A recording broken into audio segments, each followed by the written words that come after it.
Brigadier साहब, सबसे पहले तो हम देखते हैं कि जब भी कोई बड़ा ऑपरेशन लॉन्च किया जाता है या फिर इन कलदम तंजीमों के ख़िलाफ़ जिनको इंटरनेशनली भी अब रिकगनाइज़ कर लिया गया है, कोई एक्शन लिया जाता है तो बहुत सारे इंसानी हकूक़ के अलमबरदार सामने आ जाते हैं ये कहकर कि जी इनको आप राइट ऑफ स्पीच नहीं दे रहे हैं, बग़ैर इसका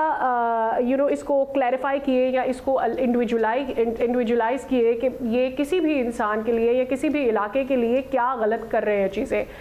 क्या आपको लगता है कि ये इनका कोई पर्सनल एजेंडा होता है इसलिए ये ऐसा कर रहे होते हैं, या इनको पता नहीं होता कि असल मुद्दा क्या है? नहीं जी, पता होता है। देखा जी, पाकिस्तान में टेररिज्म है ये बेसिकली एक ट्रायंगल है और ये बड़ा ज़रूरी है इसको समझा जाए। इसका एक सिरा जो है ट्रायंगल का, बल्कि है उससे सेंटर ऑफ ग्रेविटी वो दिल्ली में है और इसका एक सिरा काबुल में है और फिर फ्रंट लाइन ऑर्गेनाइजेशन कह लें, terrorist organization, specially BLA Hindustan में और TTP जो है KP में, बाकी इनकी सब्सिडरीज है। और थोड़ा अगर पीछे अगर देखें बैकग्राउंड में फिर आपको नजर आएंगे US बेस्ड और UK बेस्ड सो कॉल्ड जो ह्यूमन राइट्स और इंफॉर्मेशन राइट्स के ग्रुप्स हैं, जिसमें अभी मलाला यूसुफजई अनफॉर्चुनेटली डिस्पाइट के पाकिस्तान ने बड़ी पजीराई की कि गलत टाइम पे जो है ना वो उन्होंने सपोर्ट किया है। तो ये जो आई थिंक बैकअप सपोर्ट है जो वेस्ट से हो रही है अगेंस्ट पाकिस्तान और पाकिस्तान की मिलिट्री के, इसके अंदर फिर आई थिंक उनकी होस्टाइल एजेंसी की शामिल, तो ये बेसिकली एक फ्रेमवर्क है। अभी इसको अगर आप देखें कि अभी जब जाफर एक्सप्रेस पे अटैक हुआ तो सो कॉल्ड रोज एग्जीक्यूटिव कमेटी जो है इससे कोई बात नहीं की इस पर, बल्कि जब लोग आइडेंटिफाई हुए कि जी ये तो आपके मिसिंग पर्सन थे और यहाँ पे मारे गए तो फिर इनका रोना शुरू हुआ। और अब जब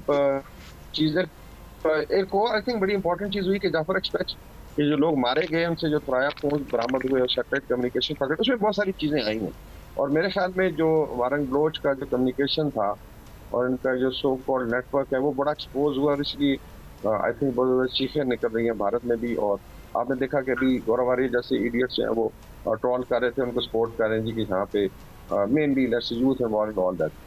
फिर उसमें सरदारों का रोल रहता है, स्पेशली आई वुड से जो डिजिटेंट सरदार हैं, अभी अख्तर मेगल साहब इस आई थिंक लाइन में खड़े हो गए, राम लाल बुट्टी है, प्यार मरी है, तो ये बेसिकली एक ग्रुप है। लेकिन इसको टैकल करने का आई थिंक यही है कि इंटरनली तो आपने लड़ना है मिलिटेंसी से, टेररिज्म से, जो